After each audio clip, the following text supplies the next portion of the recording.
We're just going to pretend this is live because I mixed up the camera orientation. This is live at the Lily channel. Hi.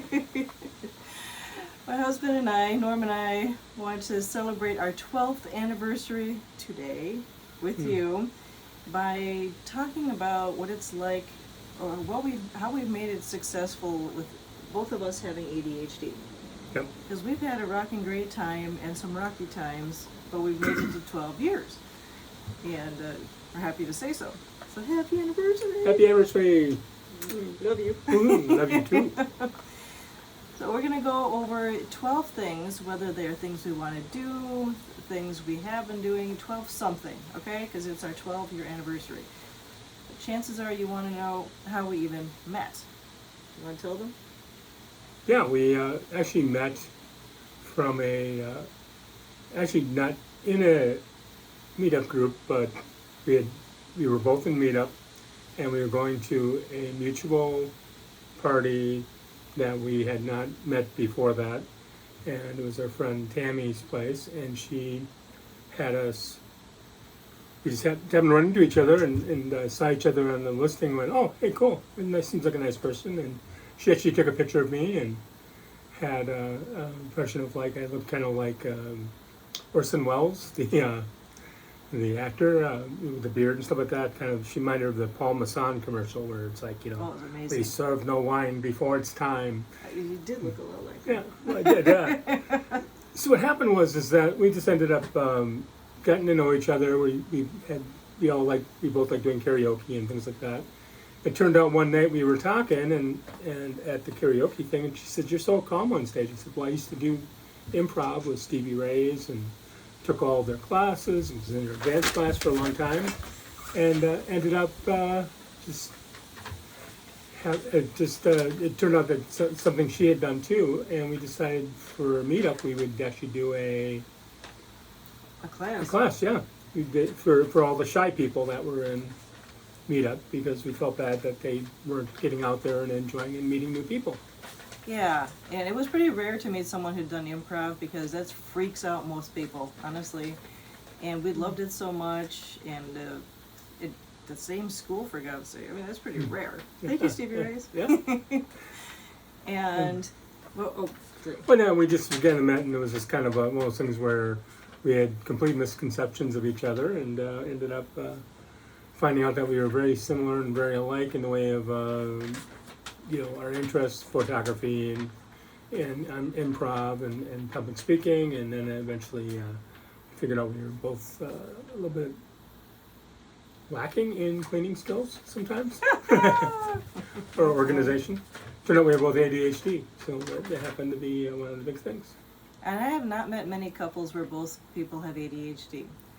And I thought, wouldn't it be kind of neat to be able to share it with the world, what makes it work, and it's never perfect, and thank God it's not perfect, because perfect people don't attract anyone to them.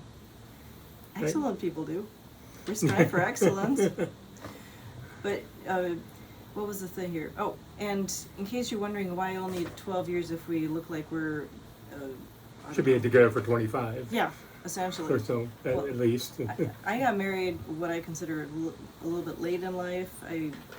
He proposed to me at 40, and we were married when I was 41. Yep. And there's a 9-year difference between us. Yep. And I was married once before, and that didn't work out. Thankfully, it was amicable. Have a wonderful stepson from that, and we enjoy that. Now, what it took for us to find each other, since people have a hard time meeting, was that we opened our scope of what we were looking for, in the sense of, you had said that you were never going to marry again. Right, I was done. That's why I'd obviously date some more people, but but I didn't think I'd ever get serious as much as I have with Lily. And I had thought, okay, well, by this time, a lot of men are going to be divorced, so just expect that, and some might have kids, and I do now have a stepson. So that was a fun part of the deal. And so don't lose hope, whether you're wanting to marry somebody or just a serious relationship. Someone is out there, if you're going to meet them online, then write back and forth twice and then go out and just meet with them. That was the thing I liked about Meetup, is it's people in real situations. because it wasn't a dating site. It was a People with common interest that, you could be married and actually be on most of these places because they weren't really dating groups. They were groups of people with common interest. exactly.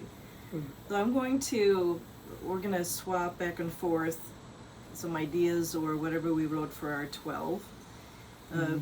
I said, or you want to go why don't you go first?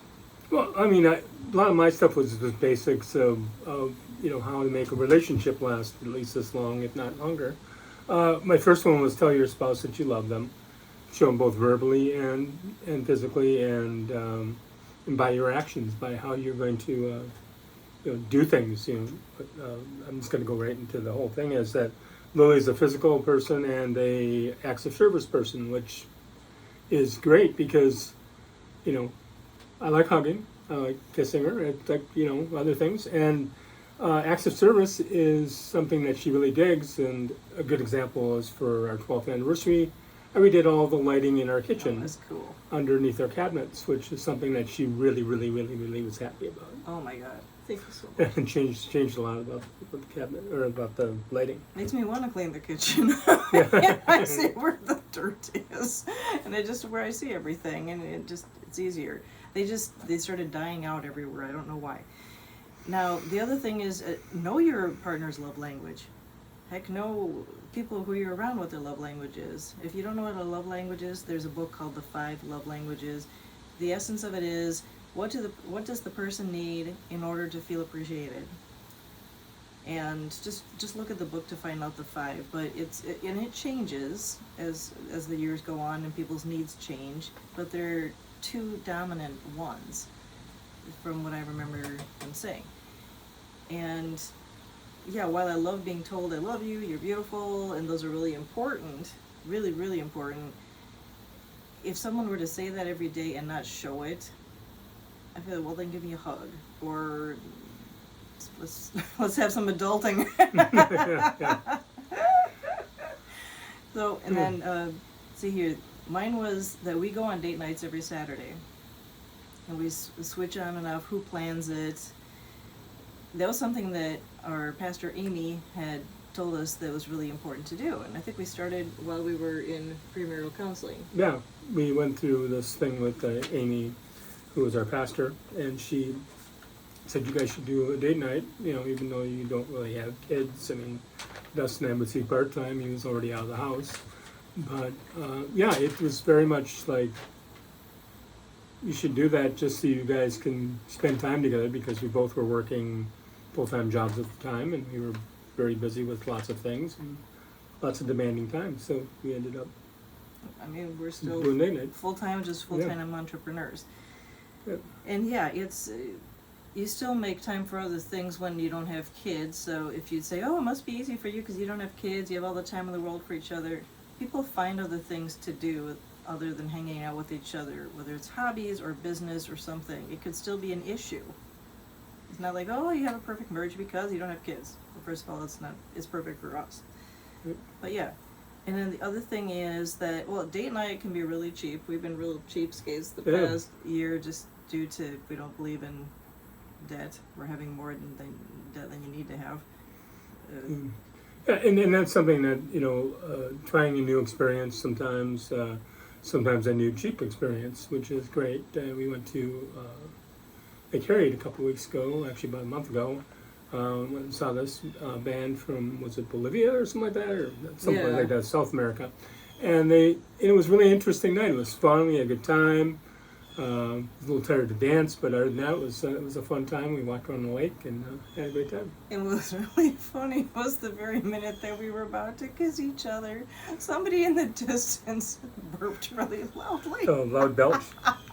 By the way, he was a pretty decent dancer. He and his significant other were dancing pretty much all. But we're gonna go with Lily's stuff because my stuff is kind of like stuff I can add to hers from just glancing at the list. So. Okay, he's very good at glancing at things quickly. Yeah. I gotta say. And then also we've noticed that we've done a lot of personal development. We owned a franchise that focused on personal development, which includes professional and financial education. And one thing that it really solidified in us was, before you blame the other person for something, look in the mirror and see, are you perfect in that regard, or are you doing your best in that regard? Well, usually the thing that we're blaming or wanting to blame each other for is messes, disorganization, like everything all over the place. Yeah. And I'll be the first one to say that I'm messier than she is. I'll say that much right now. I'm I'm the champion. I'm the champion mess maker most of the time. But yeah. And that tends to make me rather relaxed with my ways, and I want to change that because it's too many distractions, basically, and it can impact a person's mental health. But the other part of it is you don't have to worry about the person judging you for being too messy, because in this case he's at least as disorganized as I am. And you might be asking, what's the deal with being organized? It's a lot of executive function, which means making decisions. And people with ADHD struggle with executive function, even those who take meds like we do. It's the frontal lobe, it's where you make decisions. Being organized is all about making decisions. What am I going to keep? Where do I put it? Blah, blah, blah. And I'm realizing that, for example, mornings are a better time for me maybe to organize because I'm not exhausted. It's just that usually in the mornings we're either making calls for our recycling business or for networking, or we're at the company, so it's almost like you have to wait till the weekend to do it. But the main issue here is to not be finger wagging if you realize that the person is that you aren't doing any better than they are, you know. Which leads into another part with me is that being patient with your spouse is really important. You got to understand that they don't have the knowledge that you have, and you don't have the knowledge that they have. Good example is Lily's incredibly good at parallel parking. I never see. I'm the driving guy. Yeah, he okay, is. He's the racer. She can't merge onto a freeway, but she. It's really it's challenging. It scares me. But yeah, it can be challenging for her, and it's overwhelming. Where I'm good at merging on the freeway, she's incredible at parallel parking. So we're patient with each other in both things, because if I take three shots at trying to park the car, she doesn't go, that's so bad. And I've learned to not criticize her about going, there's the gap, go for it, you know, and being frustrated with the fact that she missed it or whatever. I just go, okay, well, she's driving. Yeah, and it's also, I realize it's maybe even easier for me to pick up his messes because I have no emotional attachment to what he has on his side of the bedroom. And maybe he'll do the same for me, I don't know. It can be almost a treasure hunt with all the paperwork, because you're going, hey, I forgot I had this and that. So it has to get really bad before we have any desire to take care of any of it. Let's see here. Oh, and avoid interrupting each other in the car when you're talking. It makes for a really great conversation to be in the car because there's movement, change of scenery. But ADHDers have a tendency to interrupt each other. That's right. Yeah, we have talking. We'll sometimes notice everyone is still talking. We don't notice it, and we talk over them. So that's one thing we have really worked on over the years. Lots of times, when you say something, you take a deep breath, like I just did, and she would jump in, and part of her heritage, and she's Hungarian, so they like to interrupt each other. And so anytime you break or take a pause to think, because my brain's going zzz, and finding what the next thing I'm going to say, it sometimes, like I just, you know, pulling the stuff out of my brain still, even though I could say 7 other things. Yeah. And I've realized, I mean, I tend to think and talk more or less the same time to process out loud, and he doesn't as much. And I've realized if I'm the passenger and we're having a conversation, I need to look at him while he's talking. Because if I don't, I will easily interrupt him, not realize he's thinking instead of just not saying something. And while it might be a little bit nauseating at first because the change of scenery literally is kind of hard for my head, occasionally to do it. Maybe interrupt half as many times as I normally would, or just wait. You know, and that person then has a chance to complete a thought. You learn silence is great when you do a lot of life coaching, like I have. So that's about the interrupting or avoiding interrupting. Here's another one. It's about auditory comprehension, which is an issue with ADHD, which means you hear something, but you don't quite fully comprehend what it was that you heard until maybe minutes or hours later.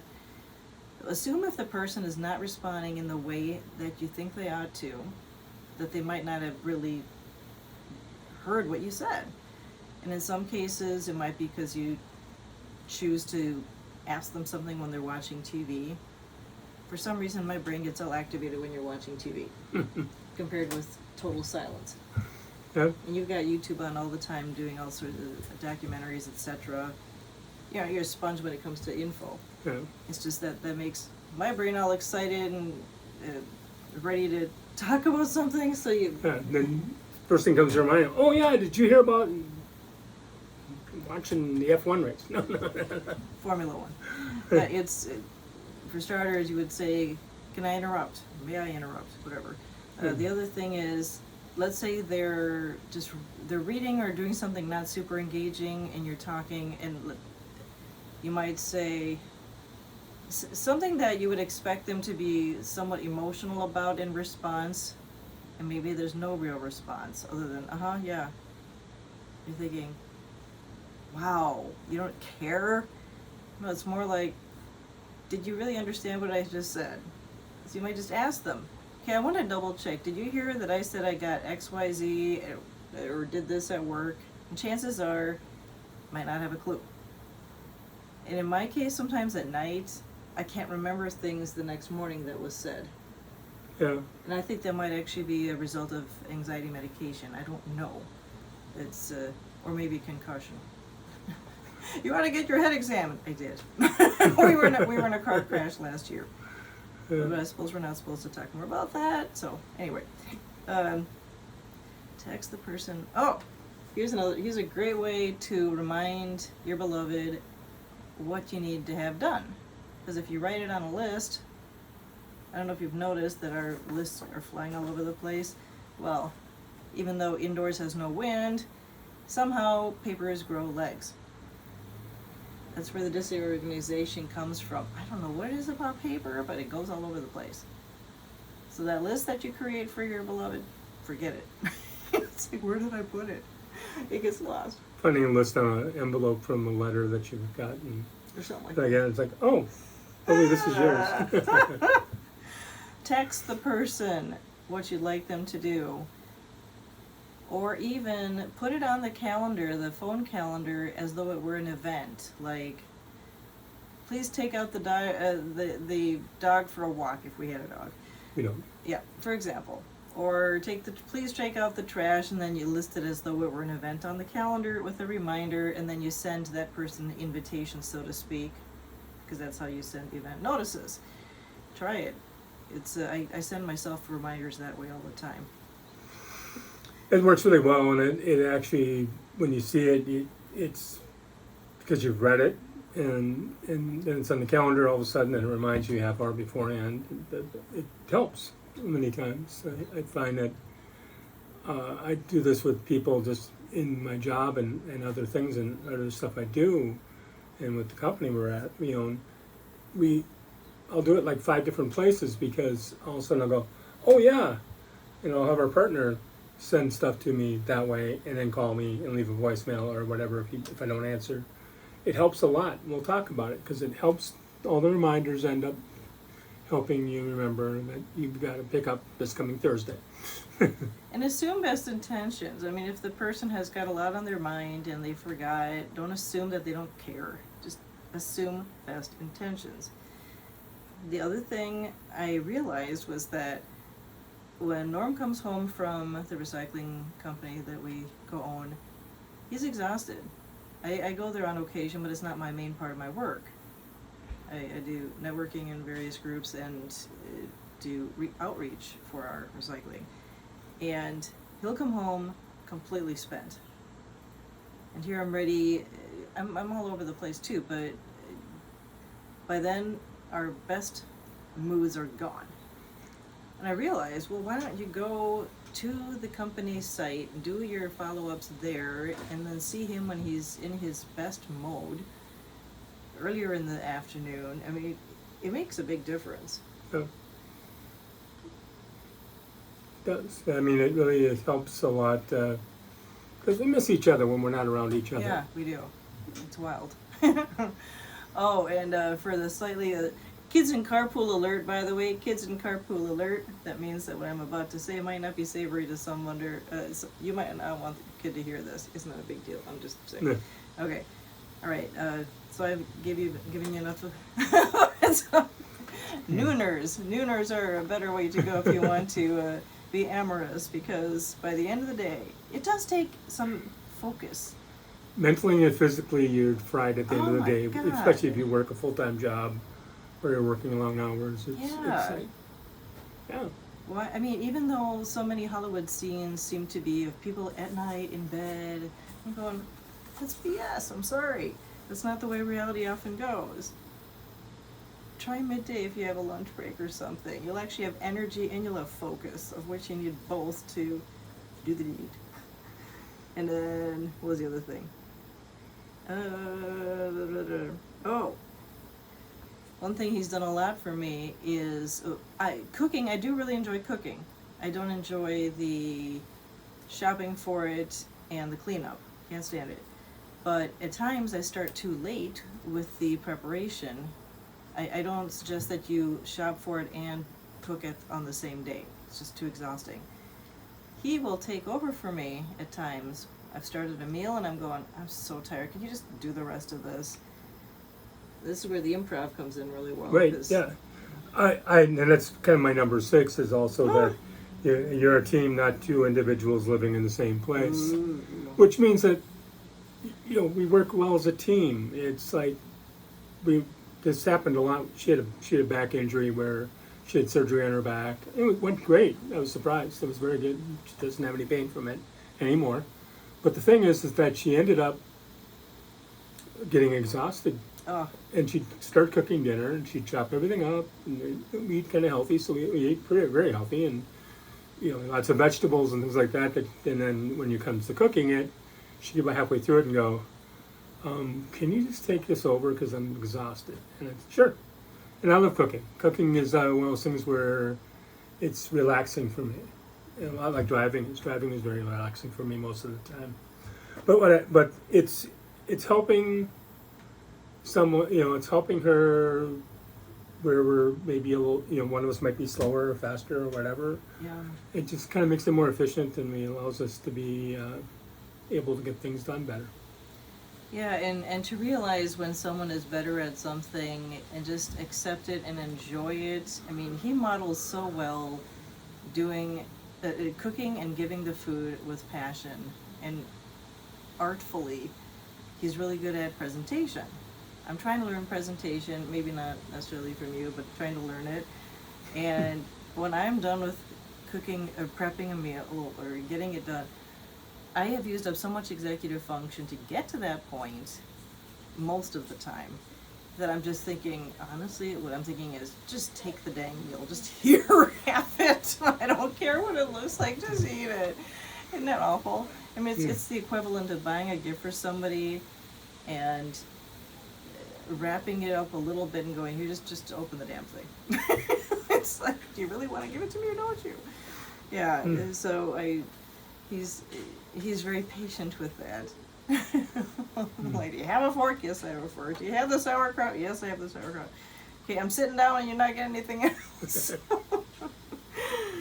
No, he's never comes to me and said, "Oh, you bitch." Anyway. It's funny. Our next one is very much the same. Number 7, be supportive of your spouse, including their hobbies and their activities, and vice versa. Even though it might not be up your alley. This is one thing I think that helps a lot with, and then also she can have her girl time and I have my guy time. And it really helps us being together and apart. And it's funny because, like you said earlier, I'm in the Formula One car racing, I like watching it, and I really enjoy it. And she kind of was indifferent to it at the house, but we started going to an event at a local brew pub. Fat and- Pants Brewery, thank you. Yeah, Fat Pants Brewery, and they ended up, and there's a lot of women there that she became friends with and have gotten really good relationships with now. And she also liked watching it on a big screen because Yeah, she felt so like she was different. there. She felt like she was at the race. Yeah. Because it was a big screen TV and you could see really well. And yeah, it's one of those things where she's accumulated a new group of lady friends that, from this whole thing by taking on my passion. So be willing to try the other person's passion out and go almost as though you were a reporter and had to get all the details on it, the emotion, the environment, what do the people like, instead of, oh my god, I have 10 minutes left, do we have to do this? Because they're really going to appreciate you if you just immerse yourself in it. Doesn't mean you have to like it, but just be there 100%, pretend to have fun, although I do have fun there. And then, let's see here. Yeah, hang out with my friends. Let's see here. When I'm in a meeting or at certain times like on Zoom, I just need the place to myself because when I'm in a meeting he thinks of all the things he needs to do and it's rather noisy. Isn't it funny how it works? well, it's like, oh my gosh, I should be doing this. Or I've got to go and I've got to get this ready. And So it you should, just adds up. so then he just leaves. Like I've had a life coaching sessions with ADHD Rewired. Thank you, Eric Tibbers and group. And so for confidentiality purposes, since the headset was too much for me to wear with the noise, post-concussion, my husband just left the condo. Yeah, it was very handy. So that way I didn't have to worry about confidentiality. And then what is it? Oh, finances. Ladies, and I don't mean to be sexist, but often ladies don't know what's happening. It doesn't matter who's the spender in the household. Know what the bills are. I mean, I ended up having most of it auto pay when he joined my condo, which is now his too. My dad made sure I know, okay, how much do we have? How much do we have in savings? Where are Norm's assets in case he passes away? And and same with me. So just, is this thing wobbling as much as? Excuse me, guys. It's fine. Okay. Just keep putting it on a pedestal. I did. But, so just know what's happening, even if you're not the one who's physically paying the bills. I mean, I know most of it's automated now, but usually somebody gets the update on that. So just check the account, even if, I don't know how you guys do it, if you do a joint account or what, but just know what the phone bills are. If you share the phone bill, be in the know. Same with the guys, if the gals usually take care of it. That makes sense? Sure. Awesome. Let's see here. Oh, when your beloved forgets to take their meds or runs out of them, cut them some freaking slack. In my case, I have one left. In fact, oh gosh, tomorrow I might be screwed. Yeah, know that it means they might be slowed down, they might be antsy. They might be angry, upset, frustrated, depressed. Any of the above. You name it. Yeah, because unfortunately the nature of the neurological condition is that you don't necessarily look quickly enough into the vial and notice, oh, I've got 2 days left of this medication. Great! And it takes 2 or 3 days to fill it. So just give them some patience and realize that they didn't run out of it on purpose. If you guys have some other way to control ADHD without medication, let me know. Because the reason I take it is I have way too many thoughts going through my head. It's like a traffic jam. The meds slow it down. So it's like a manageable traffic jam. And yours does... I get more focused. It allows me to control the stuff I don't want to not listen to the stuff I don't want to listen to. And it improves my focus on things and how to get rid of the screaming monkeys, as I call them. Yeah. Oh my gosh, I better make Yeah. this fast because we're going to go have ice cream with my parents pretty Ooh, soon. These are just some things that did you have? Yeah, I just got a couple more. Yeah. Your spouse is your best friend and loves you very much and will always have your back. Or your significant other, whoever. Or something like that. And if they don't, get rid of them. I mean, we have gone through a lot of stuff, very many different things, and I've done some dumb things. She's done a few dumb things, and I've done more probably. But it's either way, it wasn't like, oh my gosh, you're such an idiot, blah blah. It's like, yeah, okay, you made a mistake here. How are we gonna fix it? Let's fix it. We're on the same team here. It's not like dragging her down about something is not gonna, if she screws up and something, you would get dragged down on something, or you miss a bill or whatever. It's just something. Well, let's learn from this. Let's see how we can get this figured out. Whether it's like, great, we'll just plan this out better, and we'll make sure that this is taken care of. And next time when it runs through, it's gonna, we're gonna raise the like, let's say a credit card or whatever. You miss a payment, and so you do payment and a half in the next couple months, and then you're caught up. Yeah, that's a good point. And just, when you're out and about with the family or friends, be supportive of your significant other. Seriously. I mean, if they can't rely on you, who else? It's ridiculous. And behind their backs, speak highly of them. What they call edification. It's not something that what you see mirrored on TV for sure. I mean, that's one thing we learned from Life Leadership, actually, is speak highly of them behind their back. I mean, for that matter, speak highly of everyone behind their back, because otherwise, how do you trust them? It's funny, number 10 was speaking, when you speak about your spouse, always be edifying. Wow, cool. They don't need to know all the bad stuff about your spouse. Just paint them as a really good person, and it's really true. And it's, if you're having a problem, talk with your best friend maybe a little bit about, this is what I got going on, and, but I'm not going to, just more to get off your chest, but you still say, I still love her very much, and this is why, but I'm just frustrated with this part of it, and how do you do it? Because I've got friends that are married too, obviously, and they are, they may have a different angle on it. My friend Augie taught me a lot about my son, because my son is actually not biologically mine, but he calls me dad, and I call him son, and I've known him since he was 3, but when he was younger, I treated him more like a little brother than a father.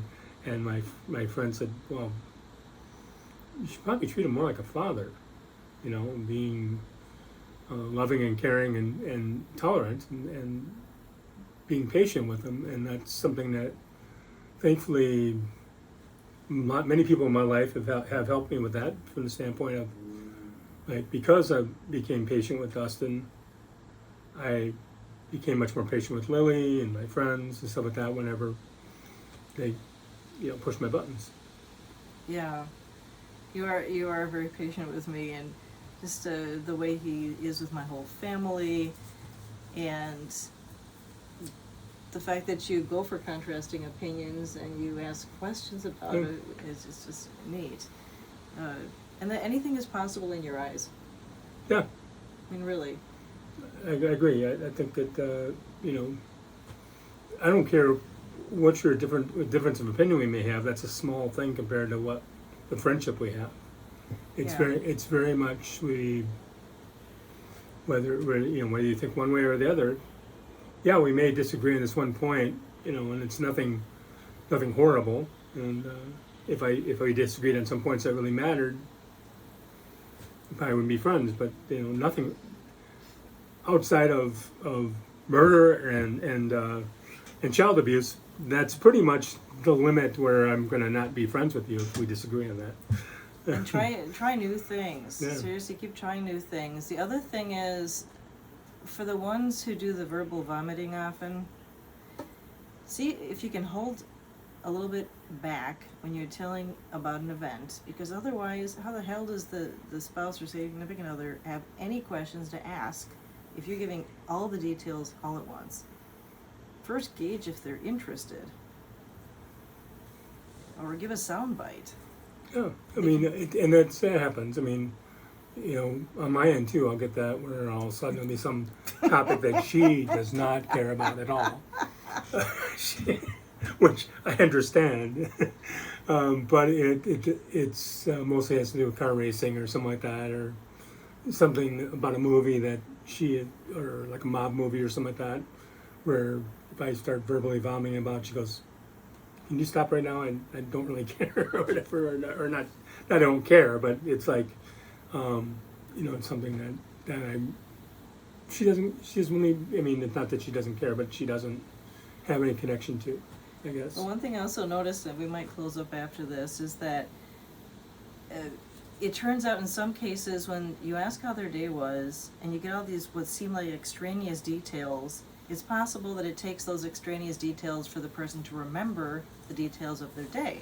Like in the case when you'd go drive Uber, and I would get all the lowdown on which highway you got off of, where you dropped them off, but then you would tell me who the next person was that you picked up and where they worked or what the conversation was. And while I really don't care what highway you were on, it took your mind going through those depots To find what that person I wanted to tell you the story about. Yeah, exactly. So whether the person is telling you about their day nursing and how they went down the hall and said hi to another person and by the way bumped into a machine, you might think, I really don't care where you went down the hall, just tell me about your patient. Well, maybe that's what it took to remember the patient's story. So just, and it took me some asking to realize that. I'm going, I really don't care what highway you were on, I don't need to know that. And you say, well, but that's how I remember who I picked up. I'm thinking, okay, then it's worth it. Because the conversation is what kept him alive and excited with the Uber. Yeah, I mean, it was more of a location. I pick up so-and-so at the airport, and I pick Yeah. them up at their job or whatever. Kind of give them an idea of where I was. And so for me, that helps me put the thing back together. And Yeah. yeah, I don't need to really tell her all that, but it's helps. something that I need to do it to go, okay, they were my fourth rider of the day, which doesn't matter either, but I just Remember it that way. because it kind of gives a time, I was trying to do a time frame. But yeah, no, it's thing like that. But I think it's kind of what summed this up the best is best of all, number 12 for me is have fun, be playful, and enjoy your time together. Yeah. Because we don't know how long we've got. So Yeah. and do things that are moving your relationship forward, not destroying it or bringing it backwards. Kind of like an improv scene. Yep. Yes, and. Every check in with Stevie Ray to understand what yes and means, but yes and each other throughout your marriage. Thank you for being with us and happy anniversary! Happy anniversary! Number 12. 12. Subscribe. Thank you. See you soon.